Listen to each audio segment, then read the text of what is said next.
record so that we can make sure anybody that's not here can go ahead and listen in at a later date. And Tracy Bills, Executive Director of CRA, super happy for everyone to join. We should have a full webinar today with almost 90 people, so that's exciting. I am going to hand this over to Manuel Medrano. He and Nick Lapis are co-chairs of our policy committee. So Manuel, take it away. Thank you, Tracy. Welcome everybody for joining us this afternoon at the California Resource Recovery Association's policy webinar. As Tracy said, I'm Manuel Medrano. I'm also a board member and a co-chair of the policy committee. And I'm also, well, what gets me a paycheck, I'm the environmental services manager of the city of Chula Vista. So this great policy webinar will be discussing the policy slate adopted by CRA, and we'll also talk about specific bills. Presenters include, today with us is Heidi Sanborn, Executive Director of the National Stewardship Action Council, or NSAC, also a member of CRA and the chair of the California Statewide Recycling Commission on Recycling and Markets. Doug Kobold, Executive Director of the California Product Stewardship Council, or CPSC, and also Nick Lapis, Director of Advocacy at Californians Against Waste.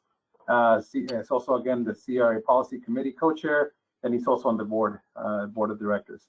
So there's a lot happening in Sacramento, and we hope that this webinar will be useful for you. Our members will be kept up to date with what's happening. Let's hope that this is to great benefit to our members. Perhaps we can make it as a recurring event. But before we move forward, I'd like to start out by reminding you of a couple of big items. Number one, the virtual CRRA conference will be held from August 16th to the 19th. The conference program will be available in early June, so please don't forget to register. And early bird registration or early bird rates and registration will expire at the end of this month, so don't take too long and make sure you register to save some money there. Also, scholarship applications are being accepted through May 26th. So please make sure to visit the CRA website and forward it to anybody who you think should apply, or apply yourself if you need to as well. With that, let's move on to the first speaker, which is Nick Lapis, and he'll begin with mentioning some of these bills and with I believe a presentation, right, Nick? Yeah, and thank you, Manuel, for putting this on. This has been, I think this is something that we could start doing on a pretty regular basis, and if folks find it useful. Nick, so I'm going to run through. Nick, did you want to share your screen? Yes, please. Okay. You guys are fine, don't we? Yep, our staff is trying to not be in the shot of the frame. I'm going to turn off my camera for a second. I'm going to switch over to the presentation. Okay.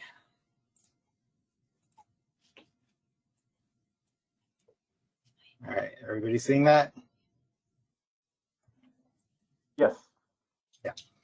Okay, so I'm just going to run through all the bills that CRA has taken a position on.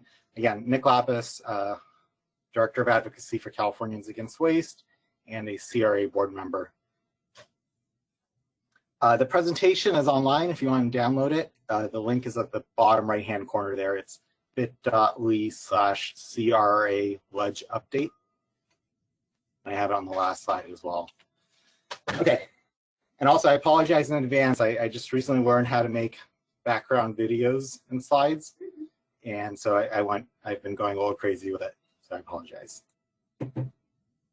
Let me give a tiny bit of context of where we are this year. So last year, for folks who don't know, last session, we had one of the most comprehensive plastic pollution bills introduced in the California legislature. It was SB 54 and a companion bill, AB 1080. The bills ended up not passing the legislature. They came very close. They came 4 votes shy of passing. But I won't get into the details, but I'll suffice to say that they didn't pass. And as an outcome of that, advocates kind of went in a couple different directions. One was pursuing a ballot measure for the 2022 ballot. That is also sort of a comprehensive packaging policy. And at the same time, a lot of this, I'm reusing a presentation, so this is, I'm not going to get into the weeds on this, but this is some information about the ballot measure. But additionally, we decided to take our focus on a variety of other pressing issues that are complementary to a comprehensive policy, but not at all in lieu of it. So there are a bunch of bills this year. The other thing that led to a lot of bills being introduced was the formation of the California Recycling Commission, of which Heidi is the chair and Manuel and I are members. And the commission also issued a series of recommendations that a lot of legislators then put into bills. Okay, so there's some kind of overarching themes in the legislation. The first is truth in recycling. So what is truly recyclable and what actually gets recycled? I'm not going to spend too much time on each bill number. You can look this all up, but there's a bill by Senator Allen banning the use of the chasing arrows on products that do not actually have markets, true recycling markets.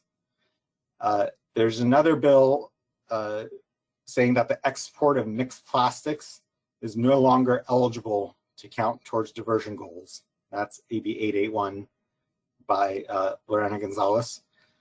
And there's a bill on compostable product labeling, basically trying to eliminate greenwashing in compostable products by making sure that they have third-party certification, don't use toxic ingredients, are clearly labeled and distinguishable by the public, etc.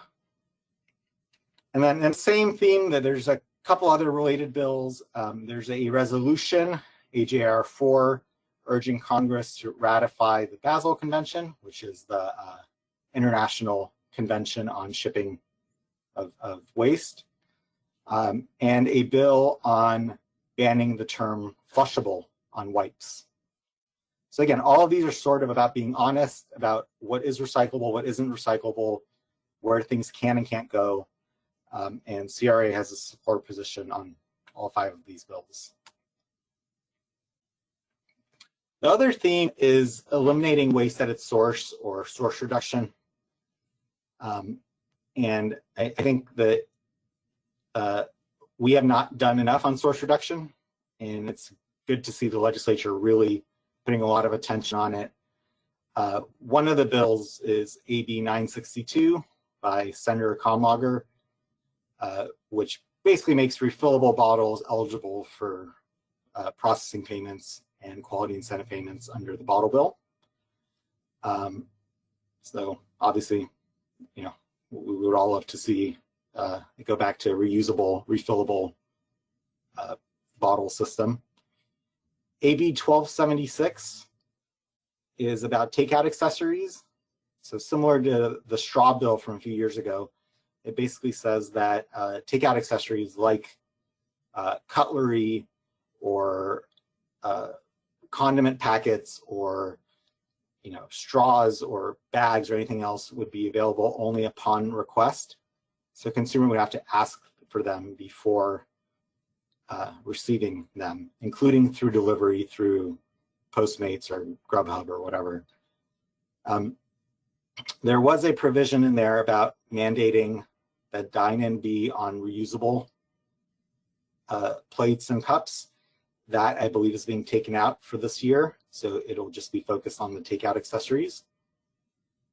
And then the third bill on this list is a bill on e-commerce packaging, basically banning unrecyclable plastic film e-commerce packaging and things like, so Amazon pouches, if you're familiar with those, but also things like the sealed air and packing peanuts. And CRA also supports these bills. 1371 is probably one of the most controversial of the bills that's still out there. So if you have a chance to support it, you definitely should. The third broad category I'm going to say is circular economy and recycling markets and closing the loop. So 3 bills in this category. The first is a bottle bill modernization bill that does AB 1440 that does a variety of things. There are several different bills on the bottle bill this year. This is the one that CRA is supporting. It does, like I said, a variety of things, but mostly increases payments for recycling centers, has forgivable loans to recyclers to reopen up, funding for MRF investments, and then some minor things to modernize the program, like allowing electronic payments so you can do bag drop and things like that. The next bill on the list is 478 Ting, which is recycled content in thermoform containers. So if you recall, last year the legislature passed a mandate for beverage containers to have recycled content. This is similar, except it's for thermoform plastics. So think clamshells, berry boxes, that kind of thing. And then the third bill on the list was AB 661 Bennett, which is a state procurement bill upping how much recycled content the state would buy and updating the state agency buy recycle program. Unfortunately, the bill was held in the Appropriations Committee, so it is now ineligible to move until next year, but we are hoping it'll move next year. That's why there's a little 2022 there. Similarly, we are working on a battery recycling bill that was also held in the Appropriations Committee, and hopefully we'll be able to reintroduce it next year. This is the third or fourth year in a row. As many of you are sure are aware, the increase in lithium-ion batteries in consumer products has been tremendous over the last few years, and more of those batteries are ending up in the waste stream and causing fires at MRFs, in garbage trucks, all over the solid waste system. What you're watching in the background there is live, not live footage, but it's footage from the Rethink Waste MRF, where you can see lithium-ion battery catching on fire and then the fire spreading through the facility pretty quickly. Again, this is a 2-year bill that will have to be reintroduced next year. And scrap of paper. Oh, I didn't mean to actually have audio. Yes, I'm only up. Sorry about that. So this is just other bills that didn't really fit into another category that CRA has taken a position on. The first is SB 619 by Senator Laird, which delays penalties for SB 1383 noncompliance.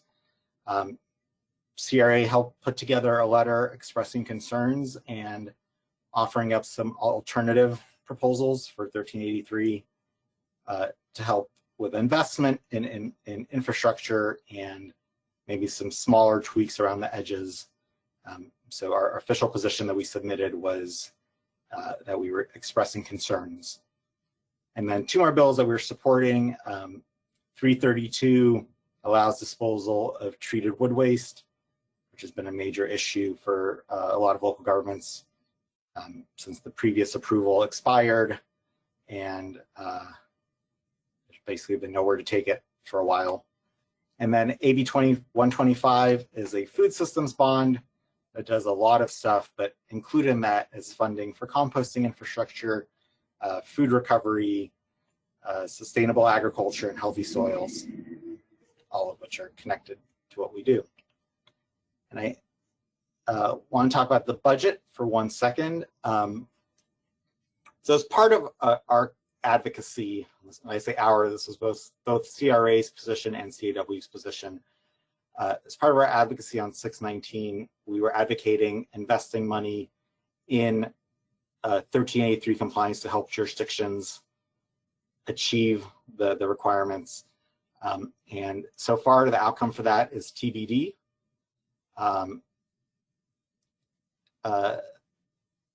But the Senate has released their proposal. Their proposal includes $200 million in block grants to local governments for 1383 implementation, which we're strongly supporting.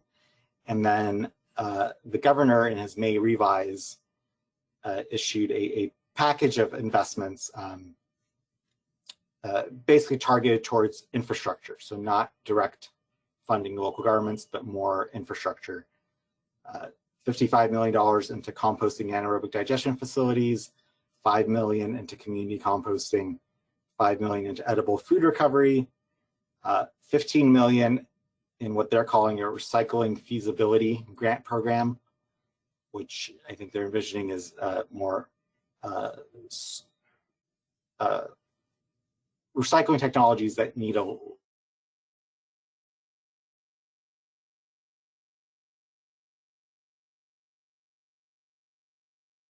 Apologize, folks. We should be on in a second once we get Nick back on. I'd like to point to a comment on the chat from Susan Collins on AB 1454. She clarifies that it does not provide MRF incentives, that Nick might have been referring to a section of the bill that states an intent for future legislature to provide funding. But this is not an actionable section of the bill. It's an intent.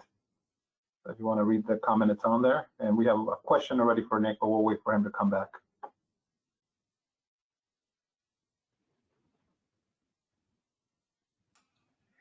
Manuel, I texted him, and I don't know, it may be a little bit, so I don't know if we want to go ahead and start with Heidi how many or more Doug. screens does he have or slides does he have? Is this one of the last ones or? I'm not certain, but I think. This is his screen, huh? Yeah. Okay. Let's move on to either Heidi or Doug. Do you guys have a slide presentation or is it? Nope, just boring old me. Yeah, I wasn't sure about the format, and I quite frankly didn't have time to do a slide deck. It's been so busy. That's fine. We can go. I believe Doug, you have a list of bills that you like to talk about. Yeah, I'd like to talk about a little bit about the budget. And did you want me to talk at all about what's going on nationally and kind of themes?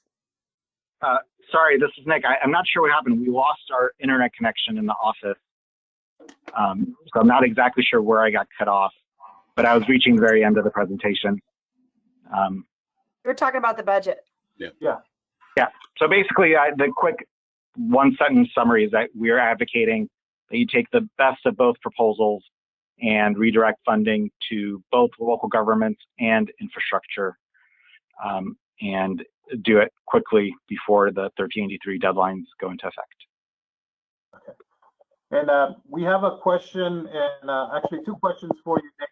One for Nick, and then one mainly for us in the organization and Tracy, perhaps. So the question from Tim, Nick, mentioning that it's very challenging for jurisdictions to know where recyclable commodities end up. They pass through haulers. Often multiple brokers are divided and combined with material from other areas that are finally shipped to our recycler. So a question on AB 881, does it provide any mechanism to resolve the issue of being able to track our recyclables from jurisdictions? Yeah, good question. I think that there's some more room to incorporate some of the DRS reporting that CalRecycle already has to make it easier to track, but basically it would work the same way as any other disposal. Your hauler reports back to you what gets disposed. And, you know, it's the same accounting we've been doing for 939, except shipping mixed plastics overseas would also count as disposal. Nick, does that get, I think it gets rolled into the 901 reporting and the RDRS? Yeah, so we had talked about maybe adding in clearer reporting in 901 to make it a little easier to track, but that has not been finalized, and it's not actually as simple as it sounded at first when we started talking about it. Yeah, this is why SWANA LTF, I'll put my LTF chair hat on for a minute.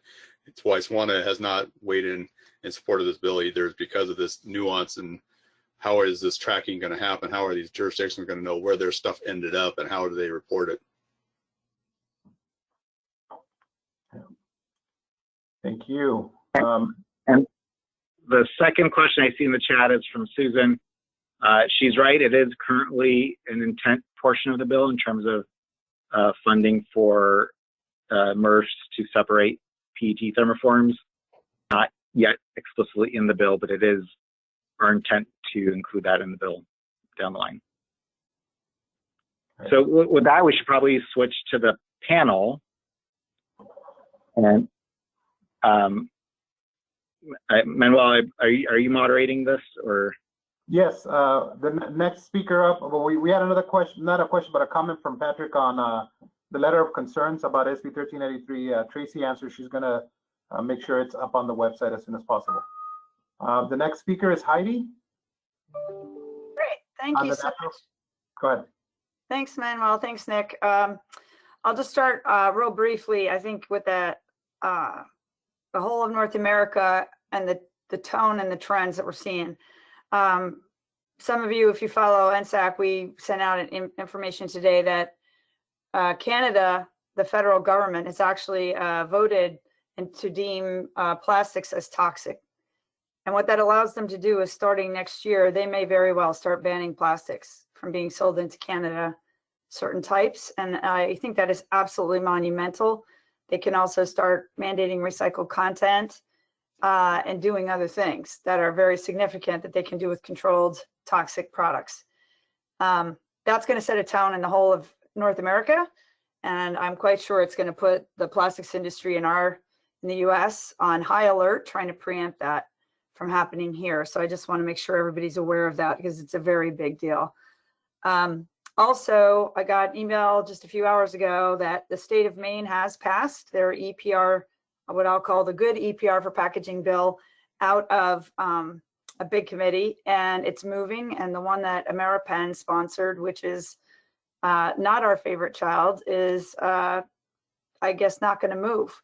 So, and that was sponsored by the packaging industry. So it's interesting to see that across the country, there's been a lot of movement, even in North America, on plastics this year. I did want to add to something that Nick said. On truth in recycling, he's calling it, I call it truth in labeling as well. But one of our bills did not make this list, which is AB 818, which was last year's, it's the same bill as last year that should have passed, but it was literally just a mistake from one of the committee people in approps. The one that we're actually making the wipes industry label, do not flush, with the big red toilet contrast and the whole thing. We got agreement from the industry on that. It is moving, thankfully. And I think that's a very big deal, because that sets the tone for truth in labeling. And we've got the bill with CAW, we're co-sponsoring on SB 343 that Nick talked about, the chasing arrows and getting rid of chasing arrows where there is no recyclability. And so that's a very big deal. The industry is really upset about it. We've got opposition from everyone, from the dog food manufacturers to the Consumer Brands Association. If there's any one thing I would urge all of you to get very active on very quickly, it's that bill. That's going to have, again, national and international impact.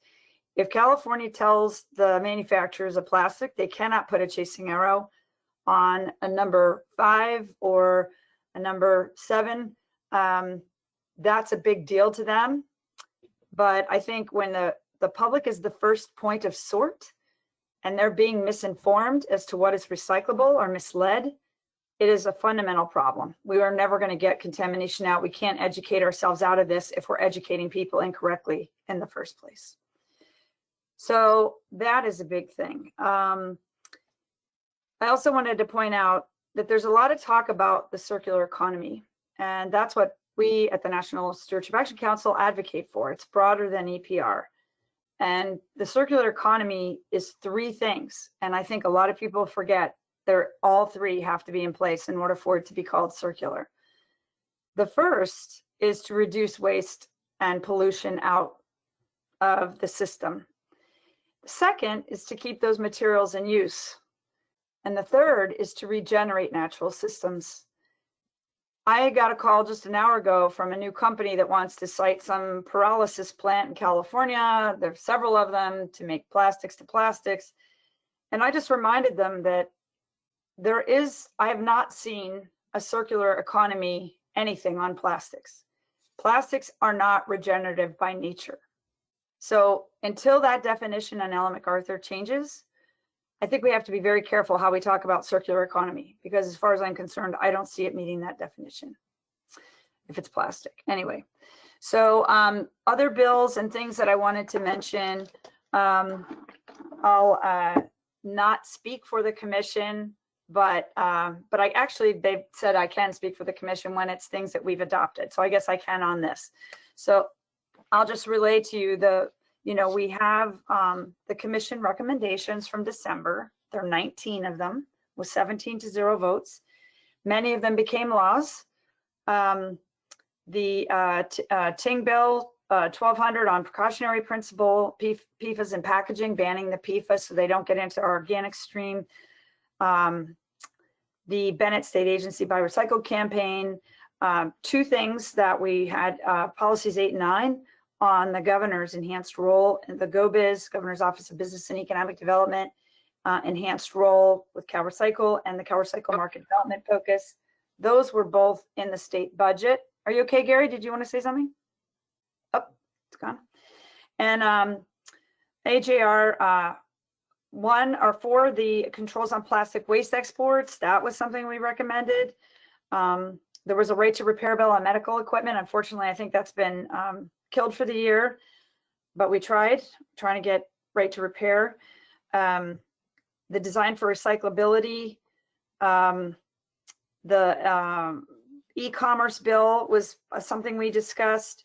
So I just want to highlight that this commission and the recommendations are being listened to by and large. But I do want to point out one thing. We only said that there's 2 things that were urgent. The first thing we passed was actually the ban on exporting plastics to other countries that cannot handle it. Unfortunately, we have not received support from everybody on that joint resolution, including SWANA. And I'm worried about that. And I talked to David Biederman about it, because if we continue to export materials to countries that cannot handle it when the rest of the world has deemed that illegal, that really doesn't bode well for the United States. So I would urge everybody to look at that and get in support, because we've been lying to ourselves and to the public, saying these things are getting recycled when they're not. It gets back to that truth in recycling they talked about. So that was one of the urgency things that hasn't passed yet, but I know the Biden administration is looking at it. The other big thing, and by the way, that would be a game changer if it did get ratified at the federal level, was that we said at the commission that we sent a letter asking, an urgency letter asking the legislature to move quickly to move money in the bottle bill into where CalRecycle's director can use it quickly to establish new convenience zones where there are none, or there's not enough. Unfortunately, even though there's been movement on a bill, it's not an urgency bill. So we're very concerned still that the public has been promised that it's a deposit, but yet they cannot redeem that deposit conveniently. And that's leading to curbside collection of those materials, which is dirtier and not sorted as much. And people not being able to get their money back when they need it the most during a pandemic, and just total frustration with the entire system. So we'll just wanted to remind you all of that.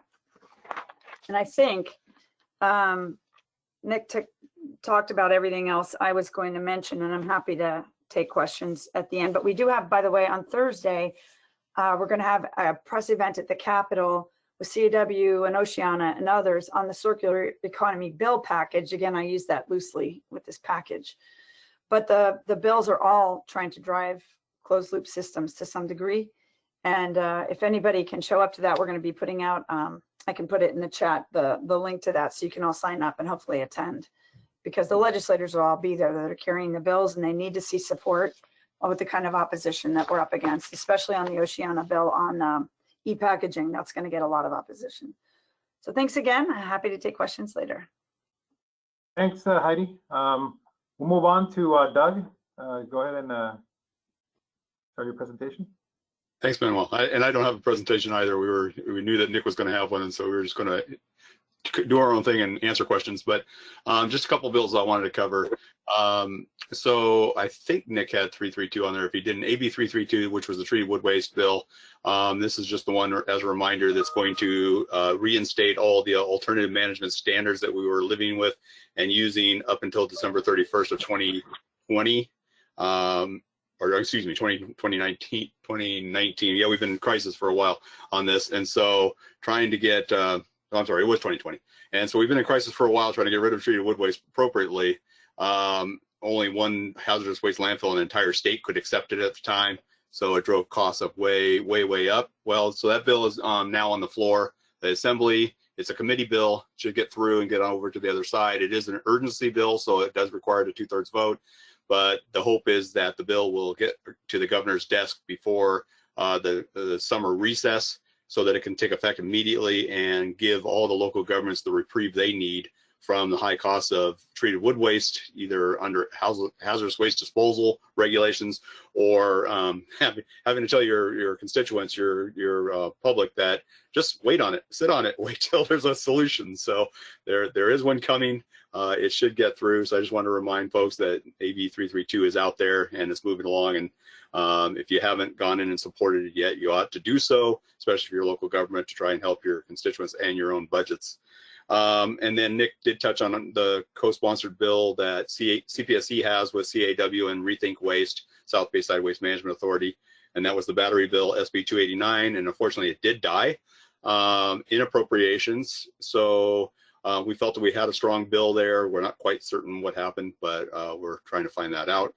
In the meantime, what I would do is highly encourage all the local government folks on the call today or on this webinar to please start thinking about local ordinances. CPSC can absolutely help you with that. We have draft ordinances. We can help you, supply you. We can help you with the details that you might want to put in your ordinances. I would highly encourage you to make them a little different, each of you, because what that does is if you have too many different ordinances throughout the state, the industry stops fighting and is more inclined to want to come to the table and get a statewide solution. And so that may be where we need to go to get the battery bill across the finish line and get a statewide solution for getting rid of not only the household loose batteries, but also embedded batteries, which are the ones that are causing the fires for the most part, like Nick showed in that video he had, which was this San Mateo County MRF that went up in flames basically for a good part of it and cost $8 million in damage. Insurance policy claim or insurance policies have now gone 10, 12 times higher than they used to be to cover these things. So it's just getting worse and worse for us as we try to recycle these products that everybody would like to get recycled. So those were the two I wanted to cover. I did also want to note that there's not every bill that CRA policy committee put forth to the CRA board, which then approved the slate, was on Nick's presentation. 818 was on there as an approval to support. So there are definitely some bills on there that that CRA policy committee and the board have supported that are moving forward, or unfortunately maybe some of them are dead or 2-year bills. That's about all I wanted to go over at this point.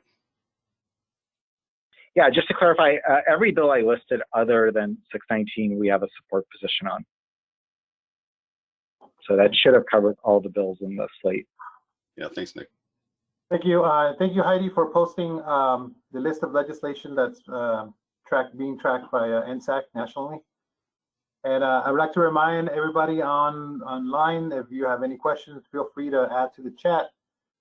We have 3 experts here that could help us and clarify some things if you have. I do have a question for you, Heidi, on the national level. Obviously, one of the issues we have is being for recyclers and recycling manufacturing is that we have to be able to compete with virgin material. Is there anything on the national level that will help us become more competitive? Maybe some kind of an incentive or anything available that's being thought at the national level? Yeah, and I think you raise a great point that's being discussed, as you know, of course, at the commission, that we're trying to not undermine the economics of recycling by removing subsidies of virgin product. That's at least going to try and give us a fair and level playing field. that is being discussed at the national level as well as at the state level. And I am quite sure that there's going to be big battles over this very, very soon, because it really does get to the core of the problem. We don't have a free market if 100-year-old industries are being subsidized that we're trying to win in a economic system. That, I mean, we just can't compete with virgin plastic when it's getting this kind of subsidy from oil and gas. So, and that's not the only thing. It's forest, it's paper products, it's virgin paper. It goes beyond that. So, and in fact, Manuel, you're working on that policy about the boreal forest being cut down to make toilet paper. We've got a serious problem and we need help. And if anybody, I'm seeing Colleen asking about the commission, I highly encourage everyone here, I'll put it in the chat, to go to the CalRecycle website and sign up to be automatically notified about the commission work. We have 2 more meetings before we submit our report by July 1st. The second report, which will be just an updated of the first report, June 2nd and 16th from 9 to 12. Hopefully that's all we need is those 2. That's the plan. And we are having very serious discussions about these policies right now. So I hope you can weigh in, and the more we see public input, it does make a difference. We had a lot of public input about the bottle bill, for example, from people who were very upset. They were driving an hour to recycle their bottles and cans and really wanted relief. So anyway, I'll put that in the chat when I find it here in a second. That's a big thing, is to support the commission, give us your comments. And, you know, if you want to provide even a recommendation to us, we've got a model policy that you could fill out and give to us for consideration. Thanks, Heidi. Again, feel free to add questions to the chat. I have another question for Nick. And on the bill that is to for recycled content on delivery of the pouches, and can you give us a little more insight on the type of opposition we have and the big battle that will be brewing for that? Because I mean that's a big contaminant in a lot of our programs. Those I don't want to name the company by name, but a lot of those pouches that we get end up sometimes even have a recycled content symbol on them, or recycled symbol on them, and end up in contaminating our bins. So can you give us some insight of who's opposing this bill and what's the best way we could advocate for it? Yeah, and Heidi or Doug, if either of you want to chime in too. So the bill is sponsored by Oceana, and the 3 of us, our 3 organizations, are all supporting it, but we're not the sponsors, so we're not in the middle of all the conversations. From what I understand, they're generally hiding behind the various tech industry trade associations, and it's we would expect it's all the online retailers, and they are opposed for a variety of reasons, but they make a lot of claims about products getting damaged and that increasing the overall environmental footprint if more products get damaged. There's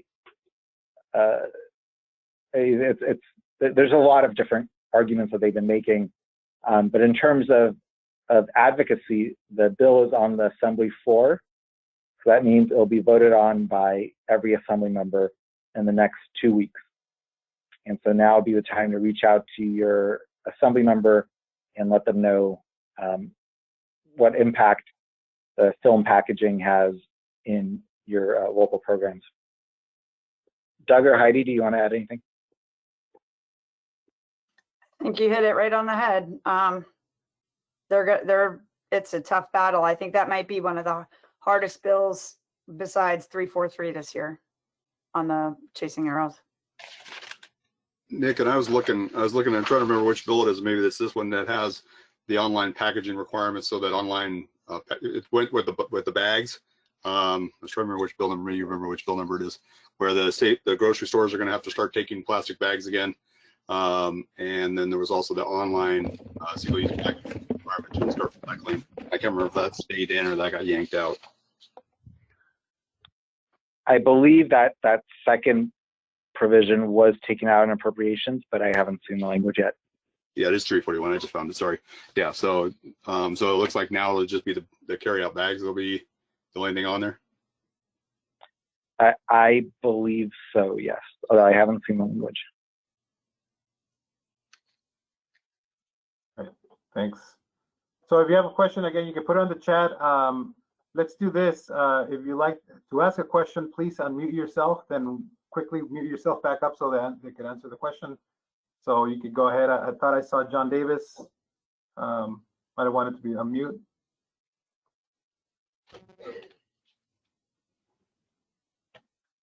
Oh. Yeah. Go ahead. Error. Operator error. Oh, okay. Sorry. Thank you. Manuel, there's one other thing I'd like to I forgot to say, and that is that NSEC had put together a sign-on letter to support the budget. In the state budget revision that the governor put out, they call it the May budget revise. It actually includes an entire section on the circular economy. Nick went over it. But we sent in, we felt that this is an amazing opportunity to get millions of dollars of one-time money into our industry. And we suggested that they actually add another 25 million, because we heard from somebody on the inside that that's better than actually moving the money around between loans and grants. But we're actually asking for them to add another $25 million to give to CalRecycle for reuse grants. Those grants are constantly oversubscribed and underfunded. And if we really believe in reuse first, source reduction and reuse, we've got to start making huge investments in it. So if anyone wanted to sign on to that and hasn't, let me know. We did already submit it, but I'd be happy to add you and resubmit if you're interested. Thank you. We have a couple of questions from our board president, Colleen Foster, asking at the state level, what are we doing to ban polystyrene containers and utensil single-use plastic type? Is there anything moving at the state level? Yeah, the ballot measure, the proposed ballot measure for the 2022 ballot includes a ban on expanded polystyrene takeout containers. It also has a requirement that all packaging be recyclable or compostable. So beyond takeout food packaging, that would also limit EPS and block foam applications too. Yeah, but as far as I know at the state level, as far as bills are concerned, there isn't anything that's outright banning polystyrene, EPS, or densified. Okay. You might contact Spencer at City of Thousand Oaks. If you need his contact information, please email me at doug@calpsc.org, and I'll be happy to put you in touch with Spencer, because Spencer, City of the Thousand Oaks did pass an ordinance to ban EPS and densified polystyrene in their system, so in their city. So you might want to take a look. The council was very brave to do that in a time with COVID and all these single-use takeout containers are being used because of COVID. So a lot of the folks are not as inclined to want to do that right now, the political folks, because of the potential backlash. I know Tim's on, and Tim, you've had a polystyrene ban for quite a while, if I'm not mistaken, in Santa Cruz County. Washington State just passed it. Yes, we have. And there are 139 local ordinances. There's a lot of different examples to choose from. Palm Springs recently adopted an interesting one too, within the last couple of weeks. I'm getting feedback. I don't know if it's just me. I'm here. You're on here twice, Nick, so it's getting into. Well, Nick, hey, this is Colleen. I guess what I was trying to understand is the plastics recently had a setback. Can you explain that? What is the next steps for the state level, the circular economy plastics? Because it just died at one point recently. You mean SB 54? Yeah, SB 54. I apologize. I was missing my numbers. Thank you. Yeah, it's a 2-year bill. Yeah. Okay. So it's not necessarily a setback. Basically, the author is hoping to negotiate an alternative to the ballot measure, and that would mean that both the environmental community and industry both prefer it, in which case that would go into SB 54 and in exchange for the ballot measure being withdrawn. That is the intent of the author. We're pretty far from actually having any kind of deal. I mean, we're not even having conversations really. So at this point, the bill is parked. If the deal were to come together at any point, it could be put into the bill and the bill could be moved. But it's not necessarily a setback. It was just a question of where to park it, and the author chose to park it on the Senate floor.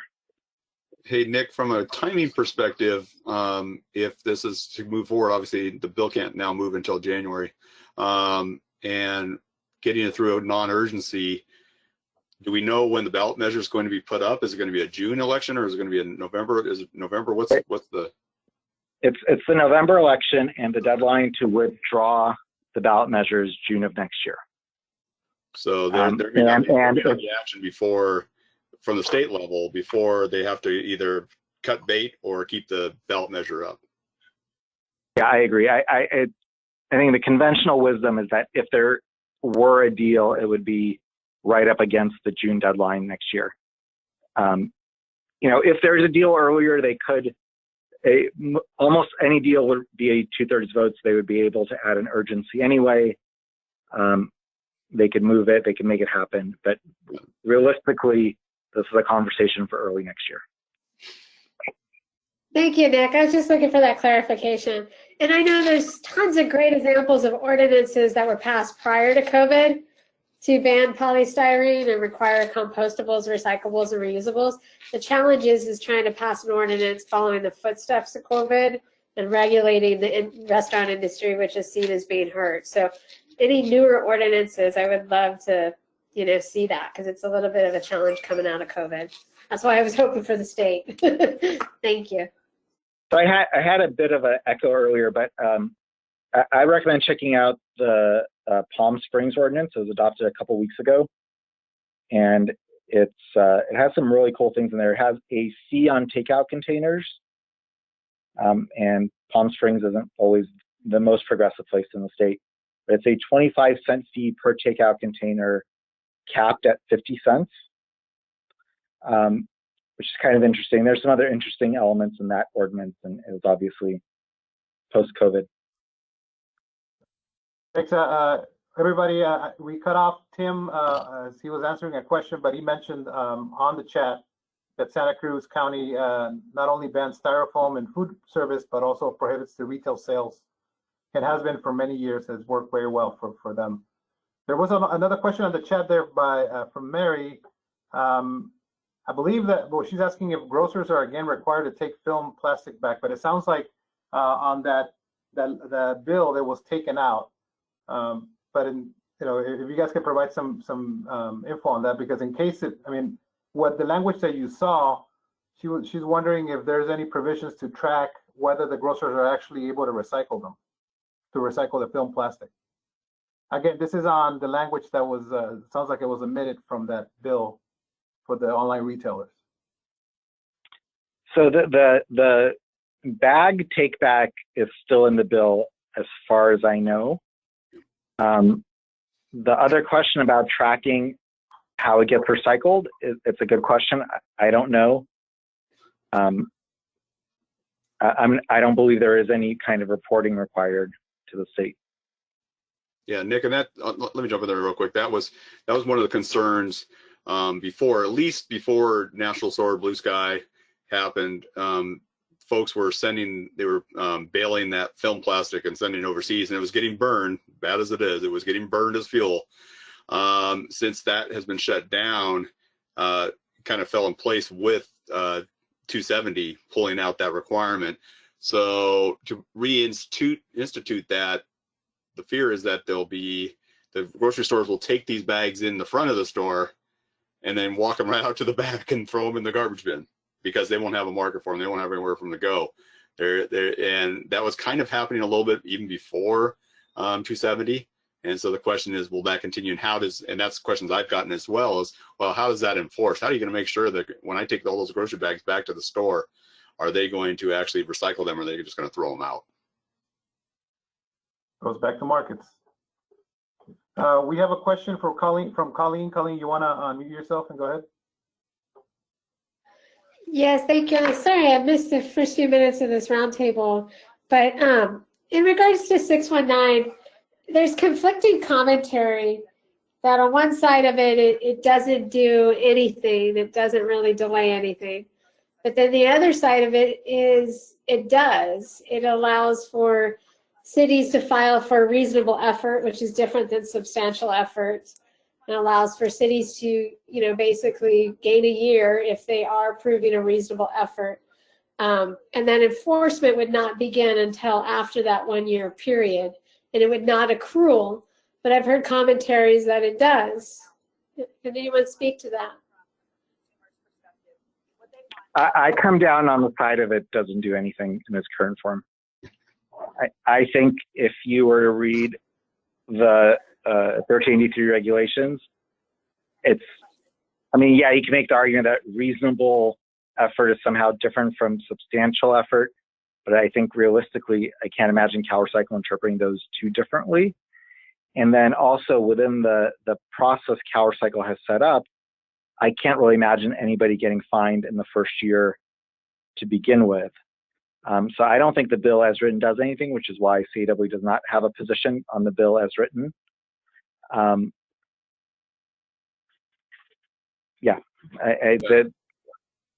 ahead, Nick, finish up. Yeah, no, I'll just leave it at that.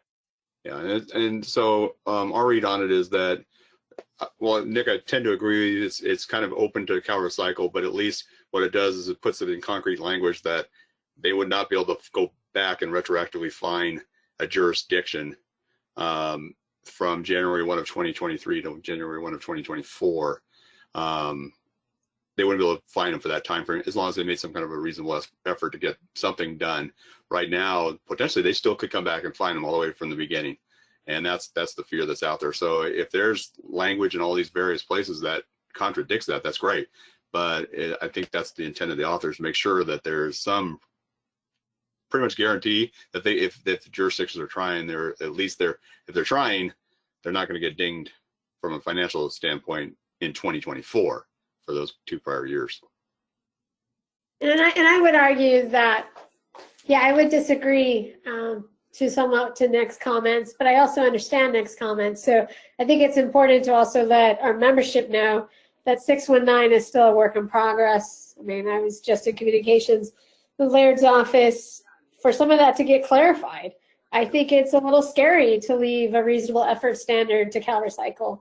That's problematic. Currently today, substantial effort does not take into consideration the inability to fund or staff SB 1383 compliant programs. And that's at the heart of our challenge for SB 1383. So hopefully that can get resolved. And I'd also just like to give a big thank you, though, to everybody at Policy and to Nick and Manuel in particular for helping to find a middle ground with 619. And that's a good point, Colleen, in terms of it being a work in progress. I don't see, I might be wrong, but I don't see the author trying to pass the current bill. I think it's a vehicle for conversations more than anything. Thank you, Nick. Any other comments? And while this is Heidi, I forgot to mention that in the state budget, there is also a section under transportation called the Clean California Initiative. It starts on page 184, and it discusses the horrible illegal dumping and litter problems in the state. And they are talking about giving $418 million for litter abatement activities, strengthening trash collection efforts by Caltrans and partners to eliminate trash from state routes and increase access to waste facilities and providing free monthly disposal days. There's more, but I think that's something that hasn't been discussed that much. And we've got a horrible illegal dumping problem in the state. I still think we need to get to producer responsibility where people have, and functioning bottle bills where we have, convenient collection for everybody that's free at end of life. As long as people have to pay, we're going to see this problem exacerbate. So they're going to try and do a one-time cleanup of the state, but we have to stop the bleed and stop the trashing of the state long-term. But I wanted to make sure everybody saw that because that's a very big deal as well. And there's money in there for local governments as well, $444 million for local beautification projects. Thank So you we very might much want to for that. support the budget. Thank you. Any other questions? If you want to, for the last couple of minutes, go ahead and unmute yourself or put it on the chat. I'd like to be respectful of your time as well. We're all busy. Not seeing anything, Manuel. Let me jump in real quick, just with what Heidi just mentioned. I was going to mention the illegal dumping budget item 2. So one of the other things we're looking to try and do is we're looking to try and divert a little bit of that huge money. It's about 1.5 million in the pot that's going to be distributed out. And I think it's a great thing. It's a one-time infusion. Unfortunately, it's not going to solve the problem. It's going to clean up things. So what we're hoping to try and do is divert a little bit of that money, just a small amount, a couple of $100,000 for a few years, per year for a few years, to fund the Illegal Dumping Technical Advisory Committee at CalRecycle that's been operating basically at the goodness of Mark DeBee's budget to budget a couple of extremely part-time people who do a wonderful job for us at the ID TAC.